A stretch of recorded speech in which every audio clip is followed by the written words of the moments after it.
অনবরত বৃষ্টির কারণে মনে হয় পানিগুলোতে মাছ আছে, অনেক মাছ আছে। ওইদিকে আমার একটা মাছের প্রজেক্ট আছে, এখানে 20,000 টাকার মতো মাছ ফলাইছি, কিন্তু এখন গত 1 মাসের অনবরত বৃষ্টিতে সব মাছ চলে গেছে, এখন কিছুই নেই। এই যে এখানে সব মাছ চলে গেছে, মাছকে খাবার দাবার দিয়েছি, সেগুলিও গেছে। এই অবস্থা, খালি তুফান আর বৃষ্টি, খালি তুফান আর বৃষ্টি। এইভাবে চলতে থাকলে মানুষের দৈনন্দিন জীবন ব্যাহত হবে। জানি না কতদিন এভাবে চলবে। 1 মাসের অনবরত বৃষ্টিতে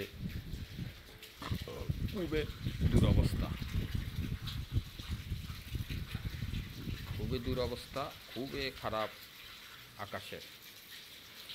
পুরো লক্ষ্মীপুরে বৃষ্টি পরিস্থিতি খুবই নাজুক অবস্থা, যা ভাষা প্রকাশ করার মতন না।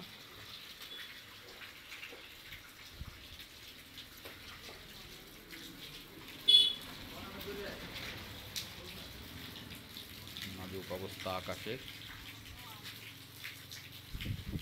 টানা বৃষ্টি, কাল সকাল থেকে টানা, এখনও বৃষ্টি 2 মিনিটের জন্য অফ হয়নি। খুবই নাজুক অবস্থা আকাশে। পানির পরিমাণ বৃদ্ধি পাচ্ছে।